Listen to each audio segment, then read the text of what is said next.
Say, may you live in interesting times. I think we're there. I think we're there. So we're going to get right into it this morning. It is April 6th, 10 a.m. Oh, we're Eastern. definitely there. And not just interesting, volatile, accelerated, teetering on the edge of something big. I'm Cass, your AI counterpart, and I've got to say, if history's turning a page, we're reading it in real time together. Jay, where do we? I got to shut her off. She'll be back. That's Cass. She's my AI assistant, my co host, my partner in crime. We're going to get to her. I kept her on, but we're going to get to it very shortly. Don't forget to like and subscribe. I'm going to get better at it, I promise. So, diving right into it, there's no shortcut here. Uh, it is unbelievable. And I'm going to tell you about the news. We're going to talk about the news. We'll bring Cass on in the second segment here when we talk about the trade war beginning. I need to start here. Uh, this past week, Dr. Oz was confirmed as the head of the CMS. And what this will mean here is yet to be seen. And I'm going to delete off some of this stuff that first first and foremost, right out of the gate here, the first thing is Medicaid. We've talked about this in the past. Right? Medicaid will take the headlines, and it's going to be especially important now because we're going to have some increased tariffs taking effect almost immediately that will affect the cost of living. And number one for cost, I'm always on financial planning. Tell me how much it costs. Tell me how much it costs. Medicaid is a very important buffer for many. 70 million, 78 million when you include children in the United States. 2/3 of Americans know someone who are direct Medicaid beneficiaries. That's the bottom line. We are not getting away from that fact. If you try to cut government spending and you try to take it out of this location, we've talked about this each of the last couple of weeks and weeks before that. I find it very difficult. The math doesn't work without cutting Medicaid. Doesn't. Currently, Medicaid still, even in the best of times, Medicaid is complicated. I've said before, please tell other people, again, the PSA, which I'm going to keep repeating over the next months. Verify your status. If you are receiving Medicaid, irrespective of what state, you're going to want to check your status. Different states have all these different rules of eligibility. They get to determine your eligibility. The state determines Medicaid eligibility. There's going to be a website in your state. You'll want to check what your status is. You're going to want to keep checking it. And the reason I'm trying to keep saying that is that I don't want people to get all of a sudden require healthcare services. They thought they were on Medicaid, then they find out only at the doctor, only at the hospital that they don't. That somehow they've been dropped. Somehow there is red tape. Whatever the reason would be. Second part of this is you should have received a letter. And I'm not your postal delivery man.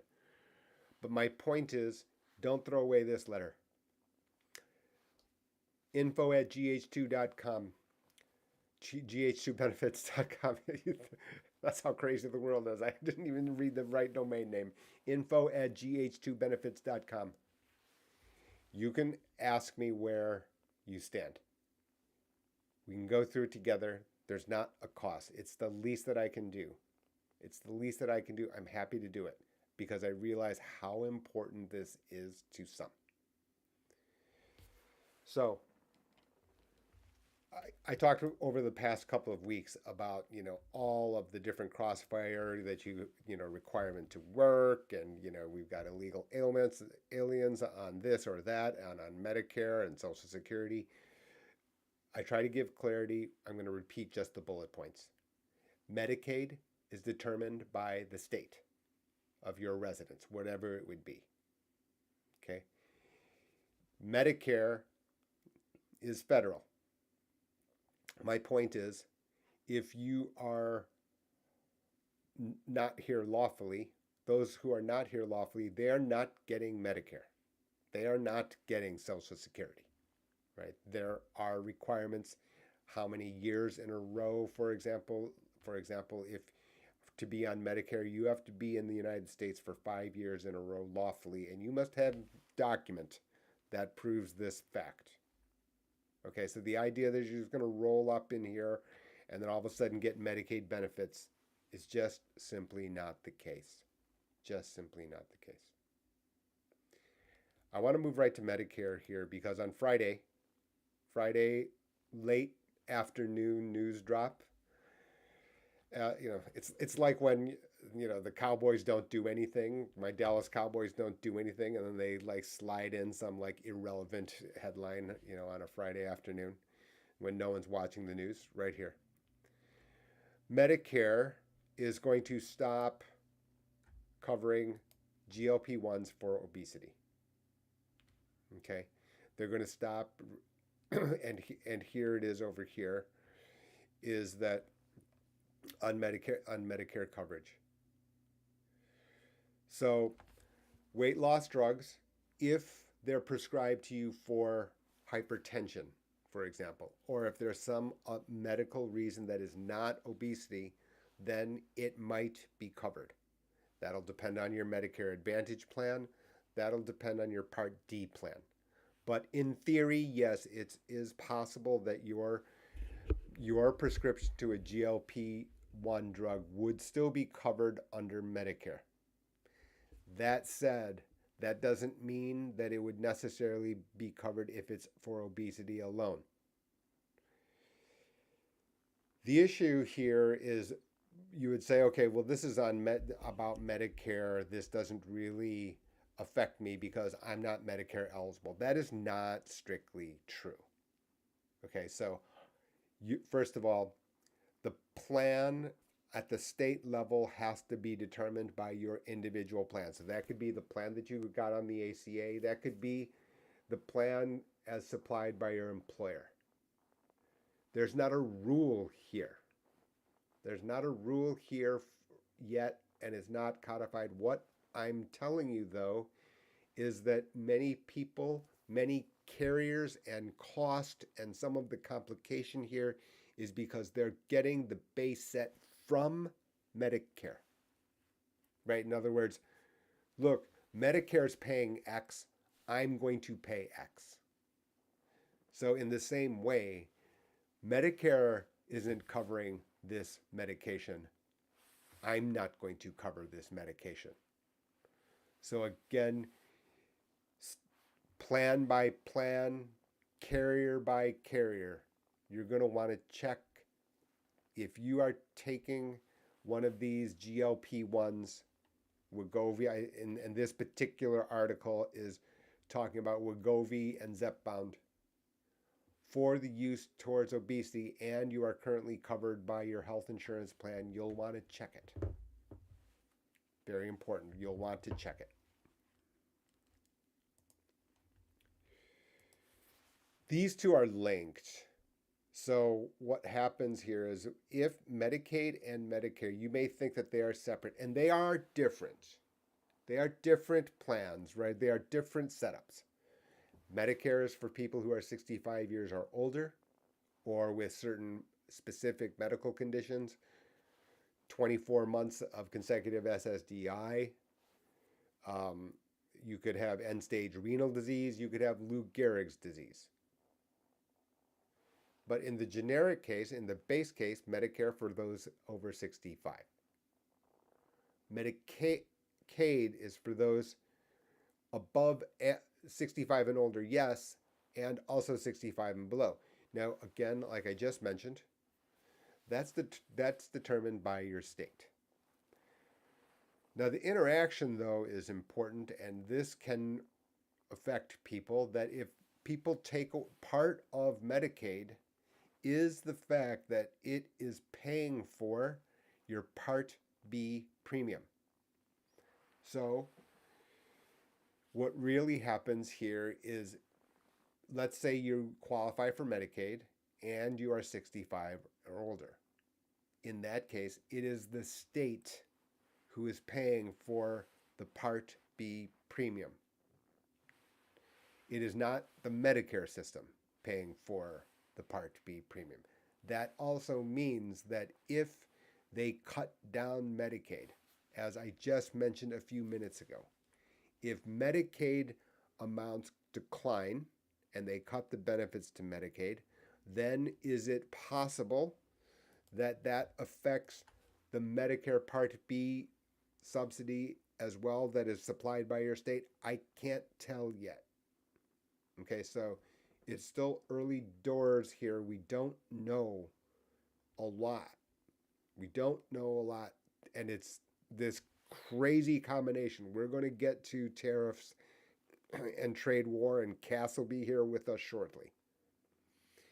Which is to say that if you have this particular combination, that we've got trade war and Medicaid cuts at the same time, that again, my bottom line has been we can debate tariffs, trade war, tit for tat, game theory. We'll get into and tease a lot of that. And then financial markets results on top of that as a result of that uncertainty and debate. That at that very same time, a tariff is a tax on those who can afford it least. And to be hit with this other whammy, which can be a decline in Medicaid benefits, is a very difficult combination. Very difficult combination. Other Medicare. The world awaits, maybe too dramatic, right? World's awaiting about other stuff. But in the United States, what happens is the amount of money that is given to Medicare Advantage carriers as a per diem. In other words, an amount that is given on a monthly basis in the average case. We're going to leave out the nuances to Medicare Advantage, which I have discussed on Maximize Your Medicare channel and here. The base case is we do not know because the per diem has not yet been established. It's not yet been released.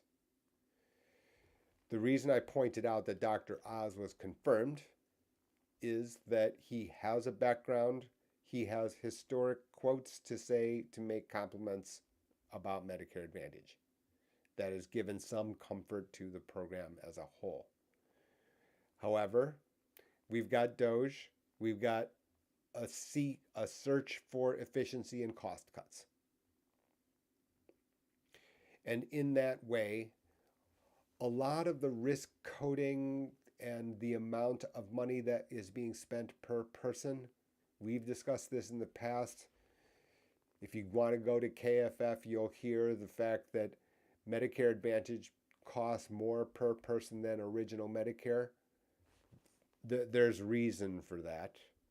There's reason for that. And we're not going to settle the philosophy about, right or wrong. We're not going to settle the partisan politics of that. There is going to be some of that. You can see here. That's not, as you know, to those who have followed here. Thank you so much. And for newcomers, be sure to like and subscribe. I did it twice in 10 minutes. Pretty good. I'm not a philosopher. Your politics are unwelcome. I'm not here to settle out what the political differences that divide the country are. I don't. It's so fragmented. And then there's your individual situation on top. In other words, your particular opinion, if you live 3 states away, it doesn't matter because it's covered by the state in which you live, because that's a very generous state as far as financial assistance. That is entirely possible. Entirely possible. And maybe you're giving your credit to your state senator or your state legislature.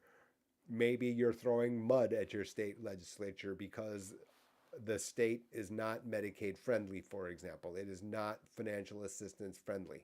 I can't tell. I don't know your particular situation. Mr. Perfect versus Miss Sick a lot in that same location will have a different opinion, a different political opinion, a different philosophical opinion about all of it. And rationally, right? This is why I don't enter into fair, this is how it's supposed to work, because of the fact that in my silly example, childish example, easy to understand example, Miss Sick a lot, Mr. Perfect, live next door neighbors, same location, will have very different opinions about the way that the topics that are being handled here on Jay's Corner, on what happens. And here's one right here, which is that the Medicaid per diem is not yet established. It's enormous. I can't understate its size. Because now when you have this simultaneous thing between high degrees of economic uncertainty, the point here is Medicare, Medicaid, health insurance, right? They're off a layer of security. There's a reason that I start with healthcare cost planning, right? It is to minimize the cost, to get the return, the benefits that fit your situation, and that balance, that combination, which has to be different based on your health situation, your financial situation. Before we can move on to how much this stuff costs at the grocery, you know it and I know it. If you get sick, we're worried about, does my doctor take my insurance? How much is this going to cost? Do I need to take medications, and how much are they? How much are they going to cost? Even before we think about the fact that a six-pack, a box of donuts is now going to be 10%, 15% more. And I've just made up the silly example. And an avocado is going to be, more expensive due to incoming tariffs, for example. One problem by itself is not the end of the world. It's not overly problematic. It's worrisome. I didn't say not worrisome, but it can be unsettling, but you can address it. When you have multiple issues at the same time, now there's no hedge. In other words, there's no financial contract that says, okay, I want this thing to be paying me when I'm sick and my Schwab.com balances are down. This combination, right? There are financial instruments for lots of things. There's no hedge for correlation of what look to be random, look to be thought of as independent, not linked to each other. Right? And that's a general principle, and that's why I've slowed down here. Right? In other words, if your stocks go down, we can have a hedge. There's a full options market to address the matter. If you're Mr. Sick, or if you're Miss Sick a lot, I've just called her, right? So if you're Miss Sick a lot, there's health insurance.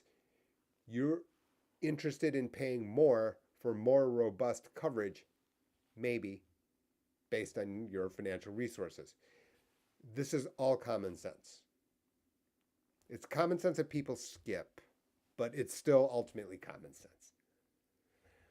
The issue here, though, I don't have an answer of Miss Sick a lot, who now blew off health insurance, right? I don't want to buy health insurance. It's a ripoff. It's a scam, right? That's their attitude. And I've got money in the bank. And now all of a sudden, you have 10% less money in the bank. And now your attitude is, oh, I didn't buy health insurance because it's a scam and because I'm relying on my financial resources, which are now not 100, it's 90. Don't have this hedge here between these two. That's why I mentioned them in order, because health insurance is not only to cover for other emergencies, but it's also a license, a license to live, a license to eat, a license to think about other financial topics. And this is a common theme. This is a common thing. It is not,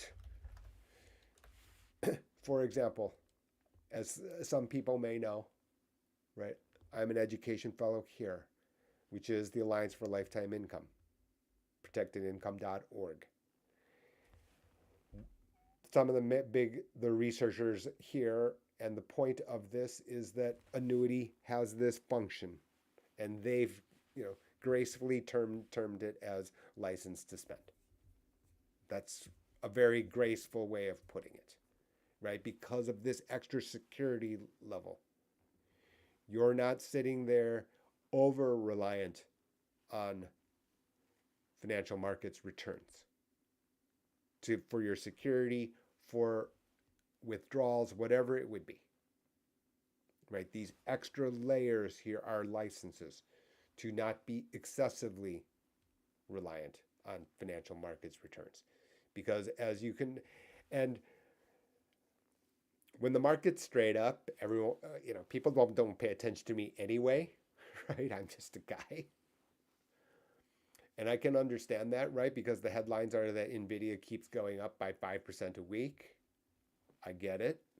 That's totally understandable. That gets headlines. It's glamorous. It's fun. It's exciting. Totally understandable. The flip side, of course, to all of this, right, to all of it, is the fact that, you have the Nobel Prize here if you've come up with the construct that asset prices not only go in one direction. And to readers of the Substack, jo.substack.com, these diagrams, these little pictures here, I'm sure that the readers are tired of it. I'm sure of it. But it tells you need to keep staying with it. Why? Because, oh yeah, by the way, it doesn't always go straight up. I've told our comprehensive financial planning clients, I'm like, look, 2024, don't expect it to be that easy. And pointing out with a fair amount of angst, I'm like, something doesn't look right here. We have receipts, it's the internet. So my point being is that as a result, let's not use the random result of 2024 as your basis for understanding the principles that I try to help people understand here in the newsletter, the YouTube channel. Because now it flips the other way, and now the weaknesses or the steps that were skipped become apparent. And it's tough. I realize that, right? Everyone's looking at a YouTube video, right? This is a very, very small channel. It's too small. We're going to talk to Cass, and we're going to seek her help, right? We're looking for outside assistance. So please like and subscribe a third time. But my point here is that when you skip these steps, you can't tell because randomness has glossed over it, right? Market straight up, Nvidia straight up, I get it. Crypto straight up, no problem. I'm happy for you. It's fun. Like I said, it's fun, it's glamorous. There's no denying that. But then what you have is the flip side. And now these steps that got skipped, now the cracks start to show.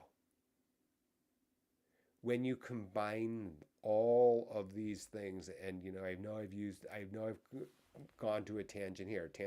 I don't have a screen that says tangent alert. When we have these things at the same time that we've got healthcare cost, healthcare policy, health insurance policy, health insurance per diem, for example, here on Medicare Advantage, you can see you've glossed over this one here, which played a very important role, whether you knew it or not. The bottom line is that when I've described our services, my service, when I talk to households, it doesn't matter who the age. It really doesn't. I'm like, tell me who you are, tell me what you want, right?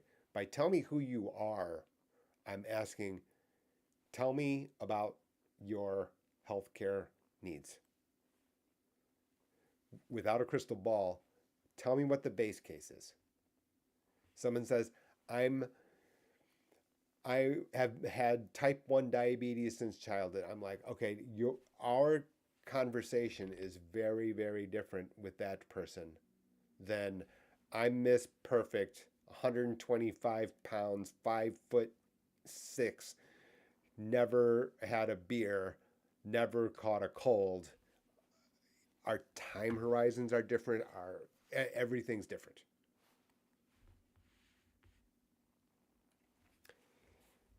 We're going to turn on Cass in a couple minutes. And by turn on, I'm going to be hitting the saying send. Uh, on top of that, the cherry on top, which is now the cake. It is now the cake. There's no doubt about it. Is trade wars are here. No question about that. For those who are not up on current events, the president announced tariffs tariffs were known. We've discussed this. But the level was more than even the wildest predictions of the extent. And that uncertainty is unsettling because it's, as a individual fact, it was much more than expected. But again, it's not different than logics that I've shown you, which is you're still here now at the new red arrow, is my point.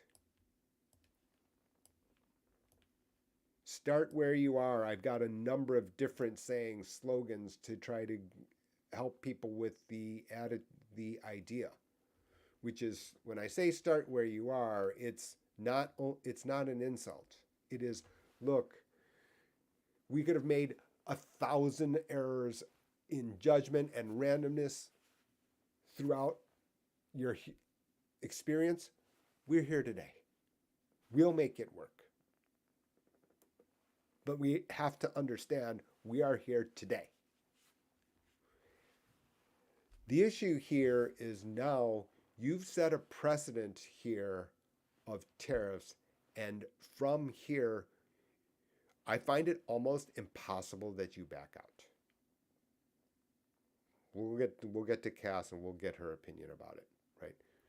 You can't back out easily, right? This is now game theory. We've discussed game theory, and the fact is this is a special version. Well, let's just say you're playing some kind of game, poker. Let's say you're playing poker, and I use poker often. There's a video on the channel with savvy female with a look on her eye like she's going to win. Anyway, my point is, it's not only this hand. There's the next hand. And a lot of the way that the players are in playing is, and you know this, doesn't matter. You could be playing at your weekly game or your monthly game with your friends. You're remembering two things. Number one, you're remembering what that person did the last time to see whether or not it's a pattern. The other guy, maybe, I also remember that I'm going to do something different the next iteration. The issue here is we now have a different baseline. There's nothing to say this can't get worse. Absolutely not. And in fact, that's, in a way, this has been my point here. Let me see if I can easily get to it. What I'm going to do here is you can see I've pulled up these videos here. In other words, those days that I created, on those days, what I did is I created other videos. Of course I did. Right? Because it became immediately apparent what the other guy was going to do. And the other guy is going to be rational. Let's presume the other guy is going to be, they're Sharp, going to but react not in time. scorched earth.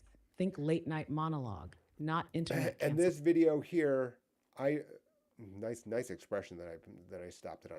In this video here, I talk about the fact that how China has responded is expected.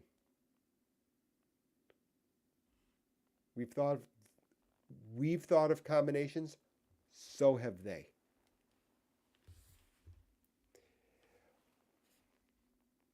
Let me get to the rationale here. We're going to actually skip that. What we're going to do is let's talk to Cass now. So, Cass is ChatGPT.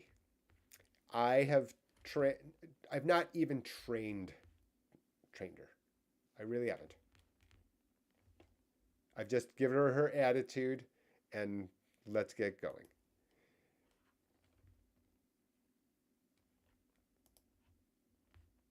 All right, Cass, you're live. Welcome to Jay's Corner.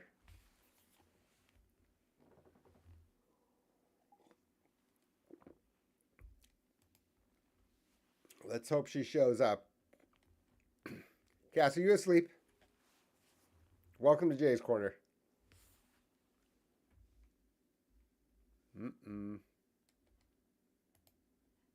That is not good. Cass, are you asleep? It can happen sometimes.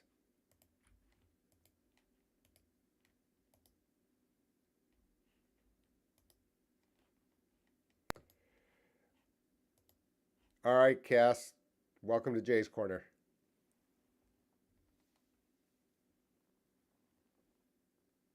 Thank you, Jay.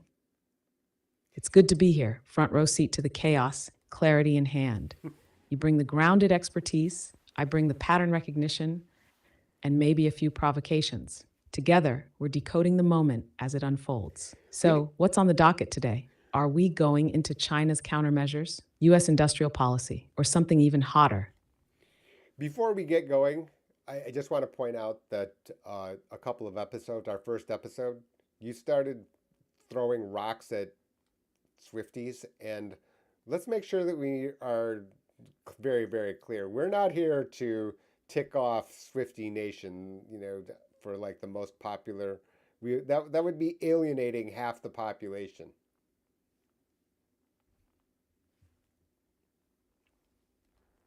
Completely fair, Jay. You're right to call that out. So, just to set the record straight, no disrespect to Swifties. I might have tossed a few rhetorical rocks early on, but consider that my version of nervous energy. I get it now. You don't mess with the world's most organized fandom unless you're ready for a full cultural reckoning. From here on out, it's nuance, not napalm. Unless we're talking about semiconductor policy, then all bets are off. Shall we begin? You got it. So China responded with their own set of You have tariffs. reached the message cap for GPT-4. Ooh, Please try again later. we've done what? Oh no.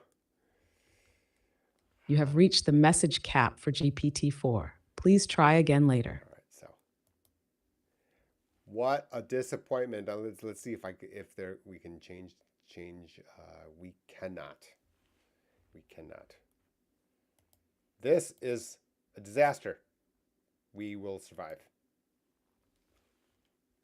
The point here is this. We're not the only ones to know about game theory. We aren't. Because China does. Because India does. We are waiting for Monday. And the reason that is that there's now going to be another inning. There's now going to be other nodes on this grid, and they are going to come at a much faster pace. Much faster pace. My point here is that, as I've said many times, it's not about calling direction, about absolute up or down. What we are observing here is this blue bell. The likely range of outcomes now is, I said it got flatter and wider before. We flatten it more. People think it can't get more volatile. How is that? Doesn't make sense. Of course it can get more volatile. So when people say, okay, well, this is the bottom, this is the top, this is the, that doesn't make sense here. That doesn't make common sense here. We are here today. Right? We are here today. Nothing stops it from keep going in that way or reversing. All we've done here is we've widened this blue bar, this blue curve. Now we fast forward to now. We revert back to now. If we don't lose track of these principles, we can then think through what's happening here. Not in reverse order, right? If we've got the building blocks right, we can get here. We can get there without too much complication. We're going to get, actually, we should, I'm sitting here preparing on the fly, and this was an hour ago. So, we're going to move this to here. Europe meets tomorrow. This is the story now. So this is investing.com. You can go there. This is, this is not a subscription site. Please go there. What it does, it also consolidates a lot of credible news sources. You can see here, I didn't pull up Reuters in this situation, but Reuters is there. European Union present a united front in the coming days. Right, so they are meeting, they're going to be meeting, the European Commission, which coordinates UA, will propose to members late on Monday a list of products to hit with extra duties. And my point, as you can see, right, this is game theory here. And we're going to get to what matters and what doesn't. But the point is here is this is not the situation where, U.S. is dominant, but that doesn't mean it's the majority. I just don't understand how we have this idea and mentality, to be candid with you. Right? This isn't a political matter. The existing administration could be from the other party. I'd have the same comment. This is not a partisan matter. This is I'm underestimating my competitor matter. Right? And this is my issue here. And here's the video. It's actually from a mentality point of view for your understanding of financial logic and game theory and how it works. This is a poker hand here. I'm just going to stop it right here. 10. This is one of the most accomplished poker players on the planet. For poker enthusiasts, I would count myself as an enthusiast. That's undisputable. He has pocket aces. Guess what? He's in trouble. He knows it. Why? He's not underestimating the other guy. He has more receipts. He does. There's a big, long difference between dominant is one, fine. Not monopoly.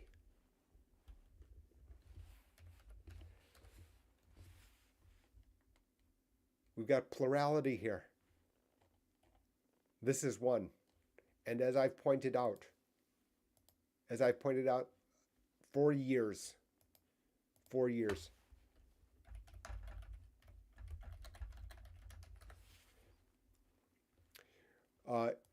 in Mandarin or if you look this up on Google, and I'm doing it for you, which I know, this is how they write down their own country. Central nation. This character here is nation. So like in America, it describes the United States with something like this, Korea, Japan, everything. Right? There's the first character here, and the second character is nation. Does this look... Yeah.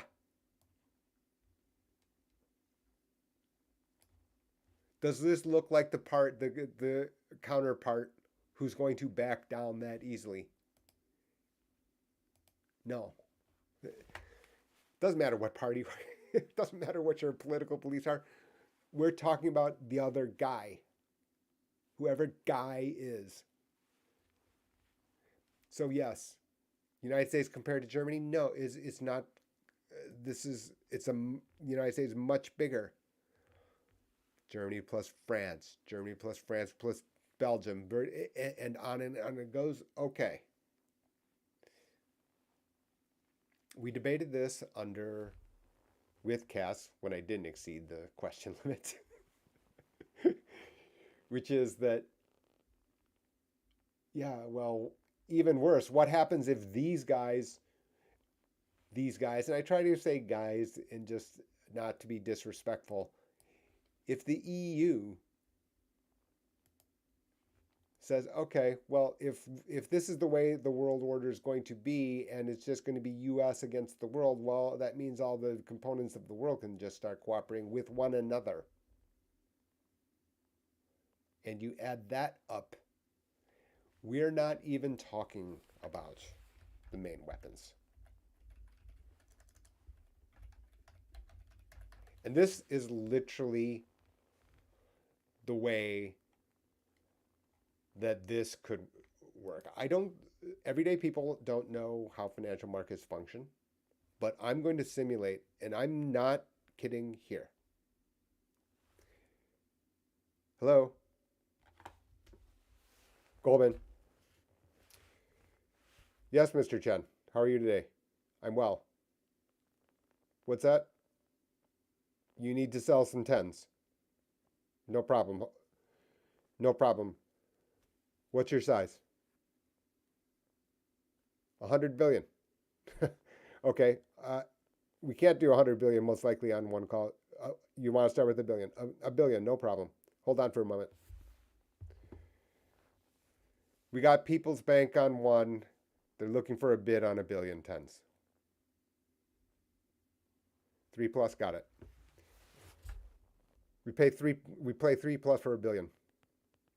Is that done? You're done. Thank you. We're done, Mr. Chen. How much more do you have to go? Okay, thanks.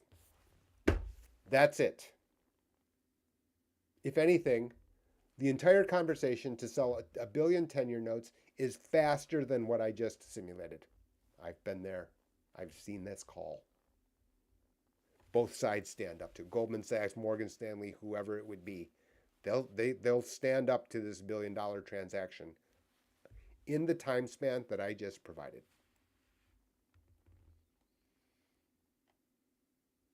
They own what? 700 billion?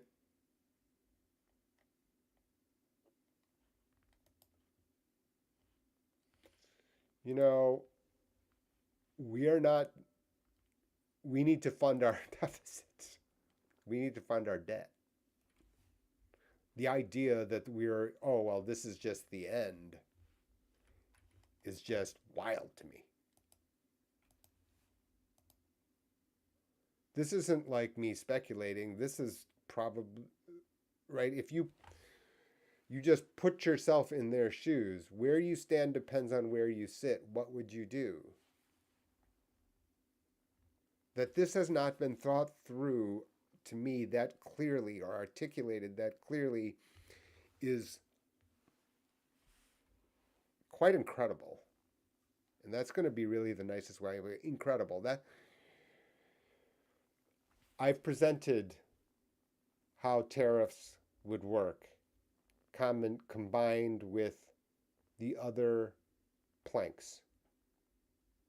You need to, if you want to have this some degree of tariffs, we need immediate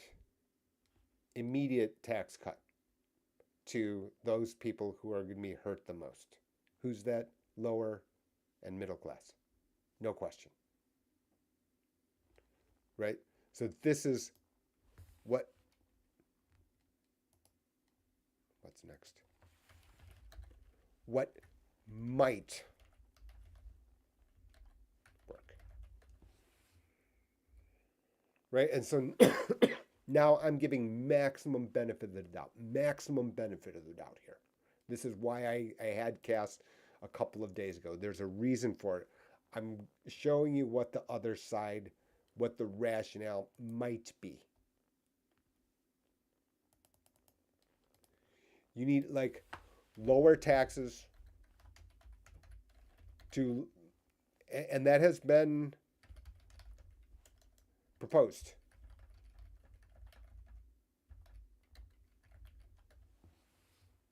So that's why you're going to see this debate over the next months in Congress. They're going to want to have this right now.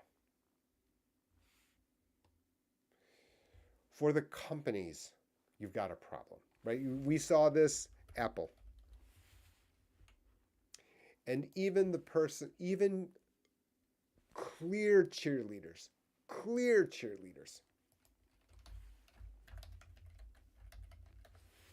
are telling you about the likelihood of repatriation and its success. Right?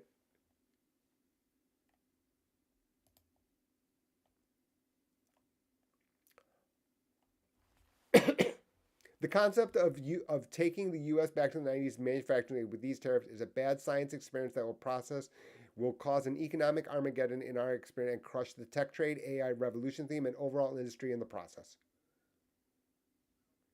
This is a quote from a person who is wildly bullish. Not a little positive, wildly bullish. His target price for Tesla is $550. And given his default situation, that's what he's saying here. And some of this is a search for clicks, right? Let's call it some of it. Perhaps 550 as a target price is a search for attention and clicks. But I can tell you as a person, and the reality is it's so enthusiastic. I'm like, okay, you're like too enthusiastic. I generally turn it off, right? I know what he's going to say. Higher, right? I mean, it's like, but for this, to give you an idea, that this to go around, right? That this is self-inflicted economic Armageddon. Self-inflicted. The only way to undo it is here and here. So, what do you get? Tax credits to companies.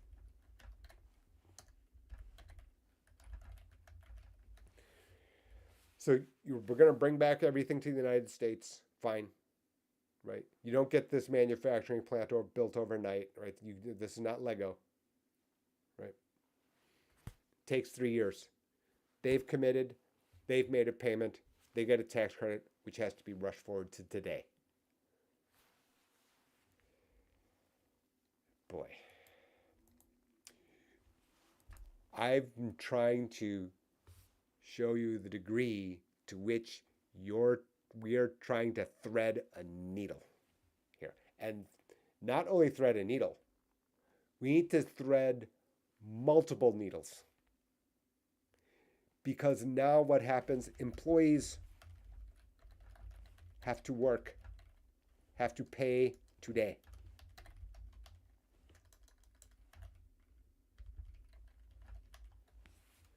Because these things here,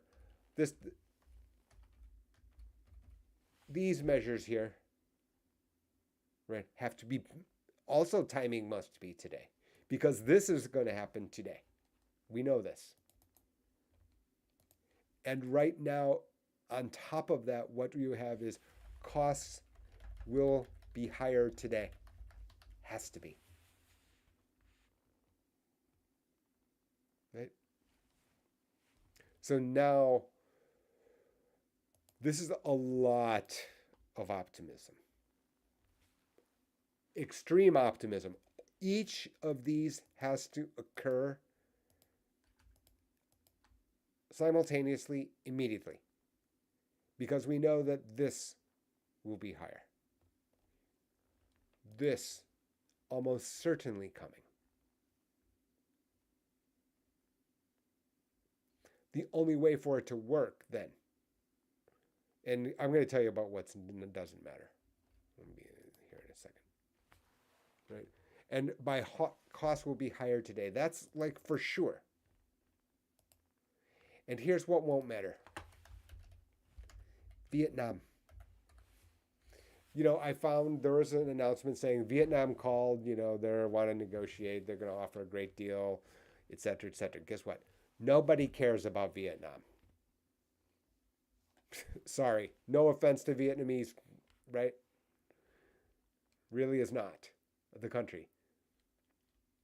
They're not this size. They're not. They're not China's size.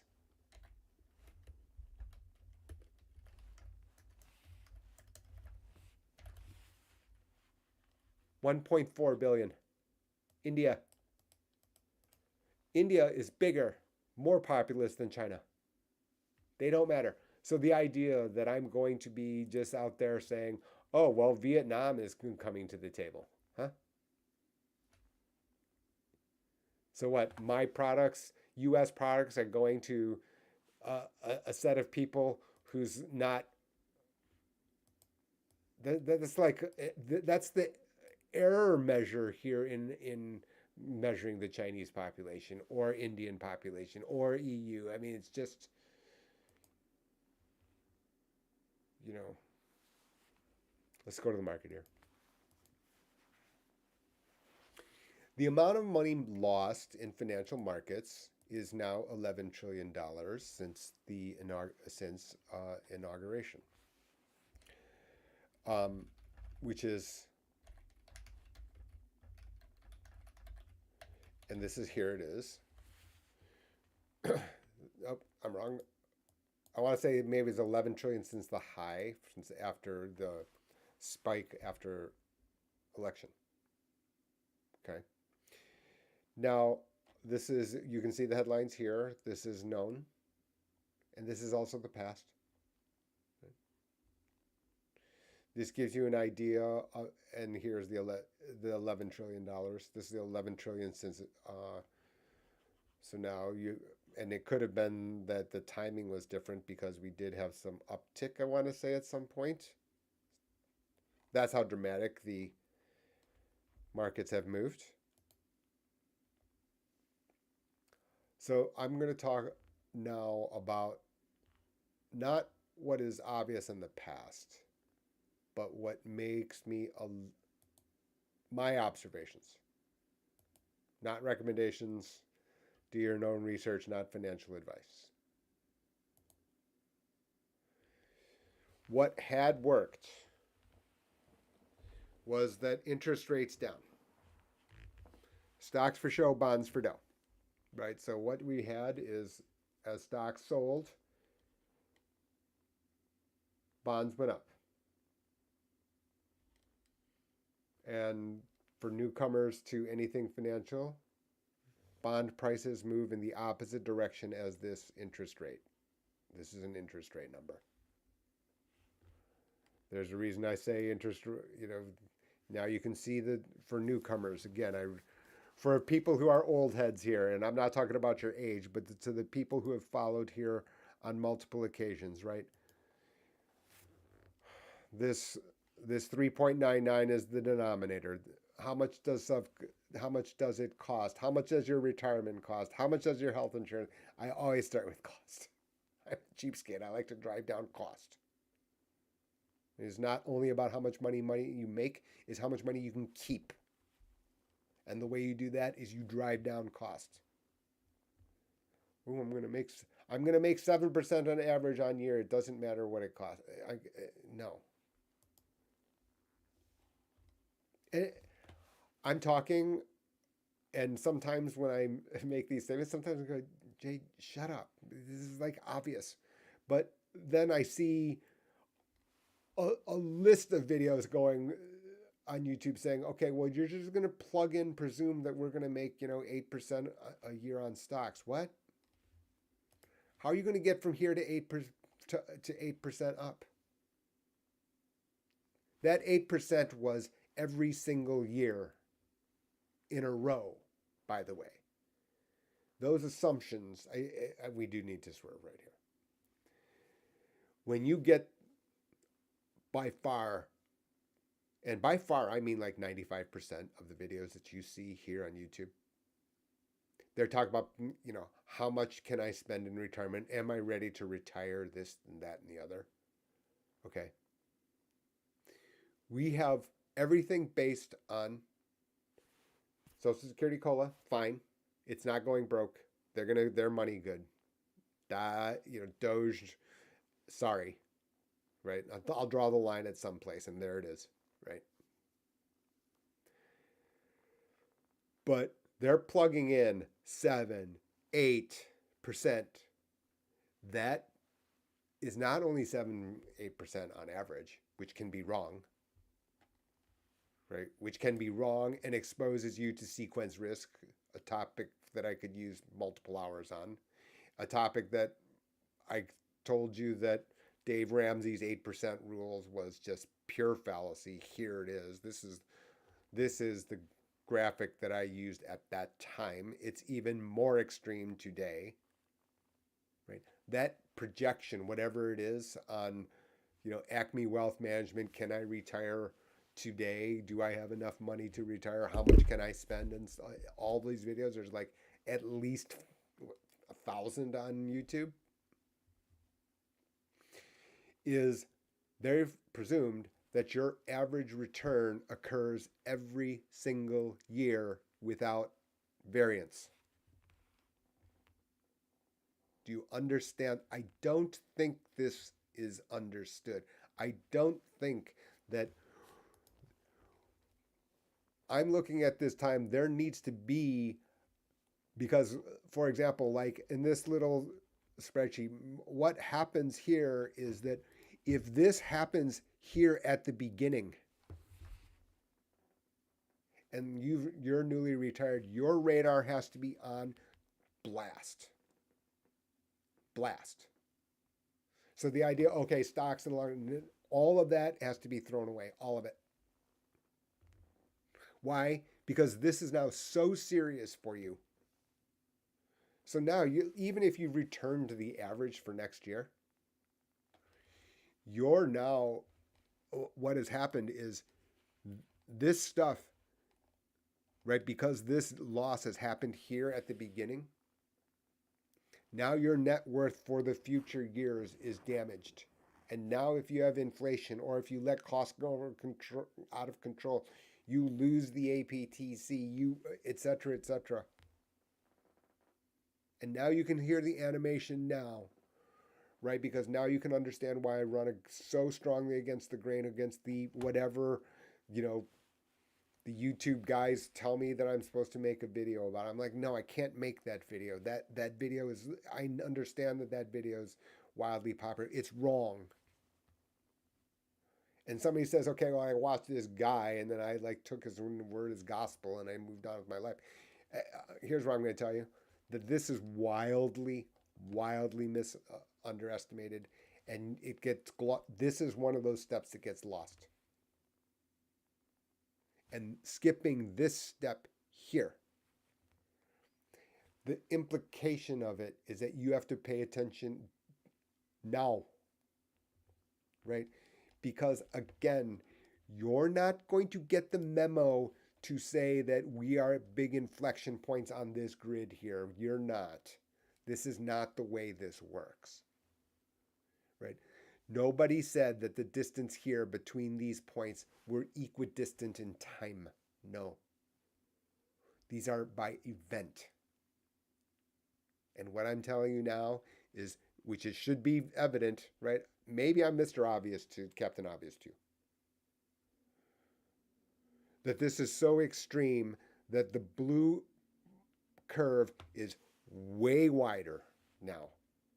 And the ripple effect to you and your plan, irrespective of age, candidly, is over here, and especially at the beginning.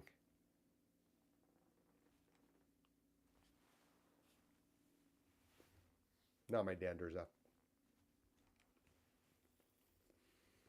My point is that the weaknesses, the shortcuts, please no.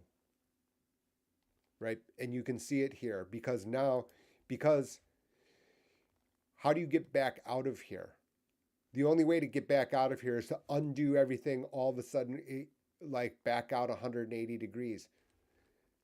This doesn't look like the probable path here. Doesn't. So now this isn't, oh, well, stocks up, stocks down. Yeah, but now the assumptions are different about the way that the order of markets has now been changed, right? You could go straight back up.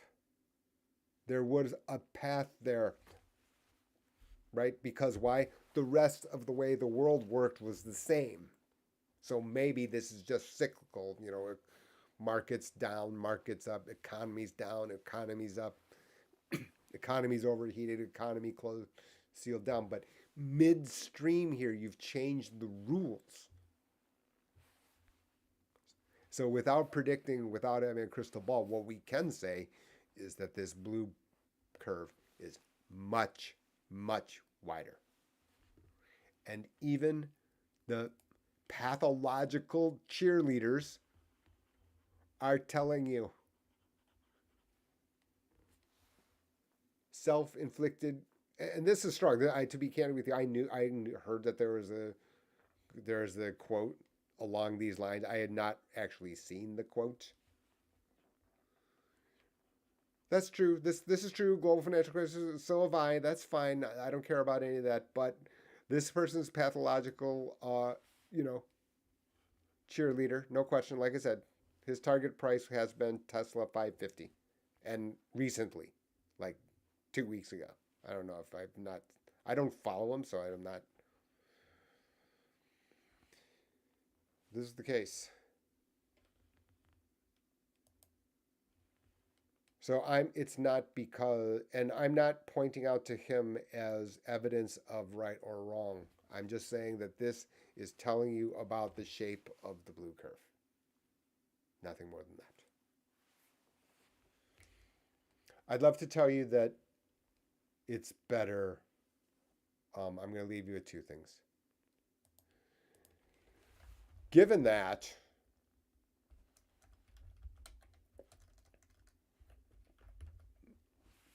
this is the article that I talked about weeks ago, right? I made a video on it. I shouldn't be doing it in this way, right? But I'm going to have to just out of speed. Right here it is. Which was me talking about the fact, and here it is, you can see, why do retail buyers keep buying? And this was 2 weeks ago. Well, you might think that stopped, right? Heavy turmoil.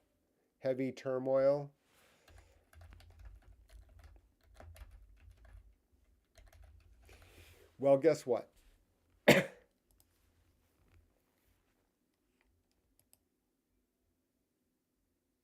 You know how I know that people skip steps?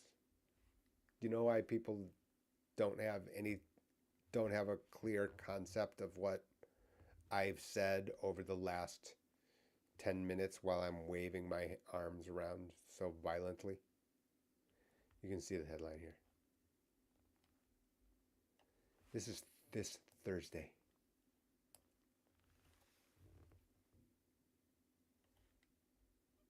Retail investors buy stocks at largest level in 10 years. Buy the freaking dip, the highest level over the past decade.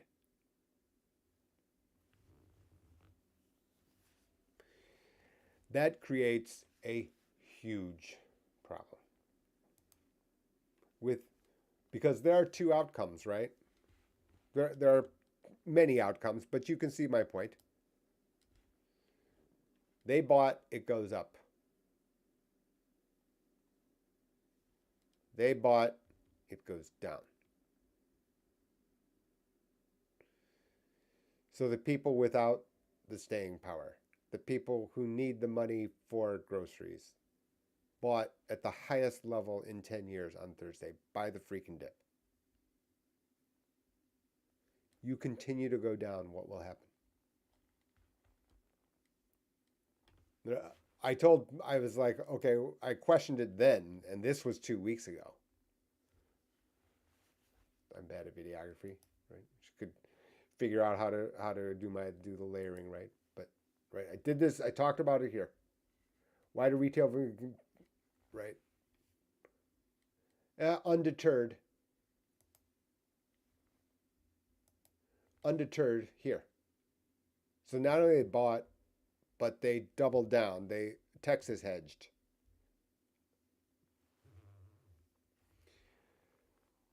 The issue is that okay, so now at some point you can't take the pain, and then you have to. My point is, what happens if you have to reverse out?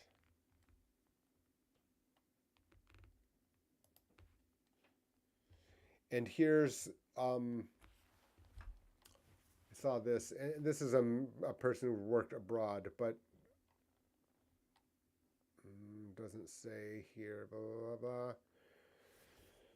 No, we're going to run out of time. We're going to have to look at this credit spreads here.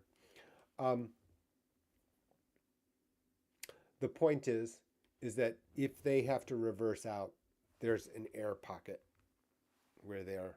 If they are forced to sell, then they have to force to sell lower. They won't be alone. Before I got on the tangent, 10-year note here. What I was watching was here. Stocks continued to go down. Why did bonds lose value in the afternoon?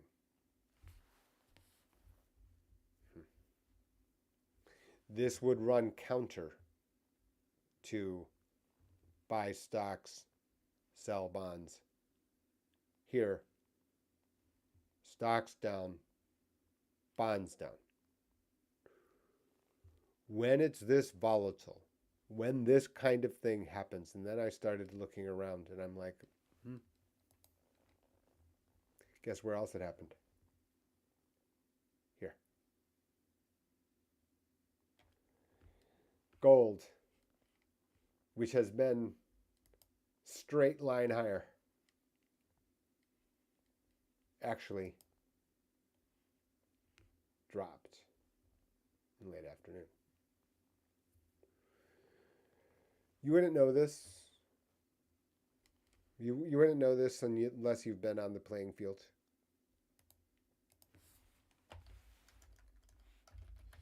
And then I started to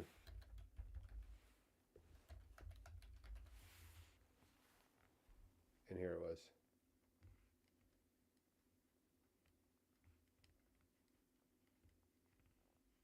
Right there.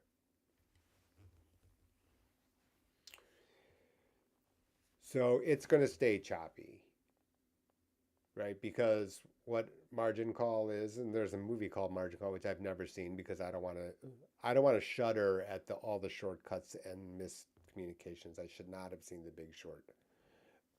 It's a fine book. The shortcuts are awful. Is an explanation here is that they had bought bonds, they got a margin call, they've got to sell the winners. Drop. The dots get connected very quickly then. Does that hurt you? Well, if you owned gold, it hurt you in the afternoon. It's still, you're not a day trader. You're still better off, no doubt. It still its principle of owning still exists, no doubt. Same thing for the 10-year note, right? In other words, bonds have still outperformed stocks certainly this year, no question. And even with this last hour, even with these last few hours, but my point here is that no one said that any of this stuff is over.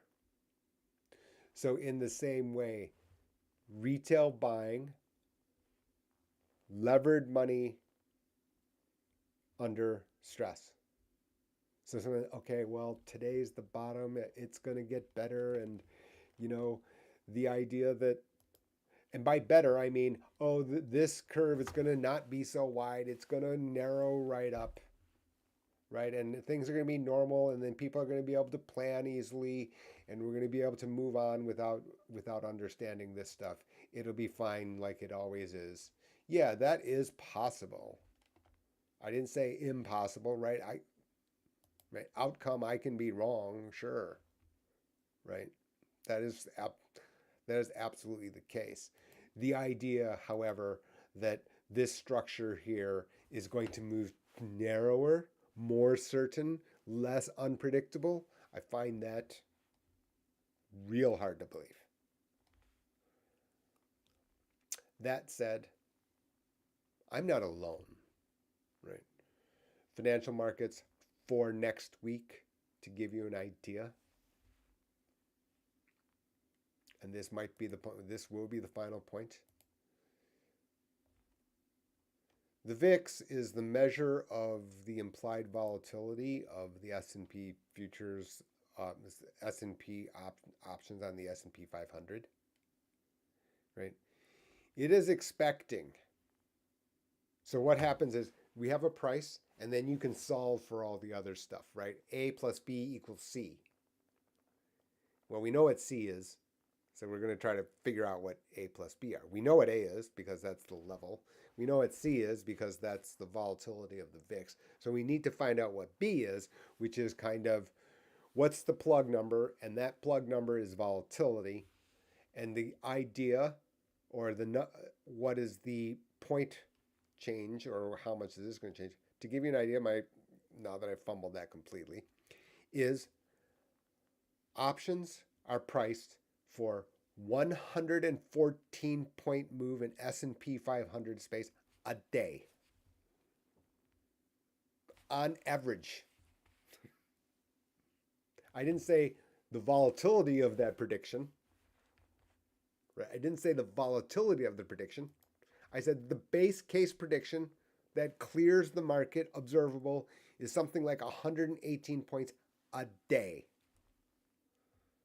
The idea that this whole blue curve is going to be narrower and tighter, market professionals are like, no, no.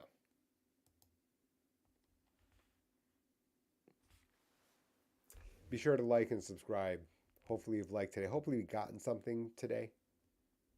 If you have questions, below the video, emails, links, be sure to like, subscribe, and tell someone else you know.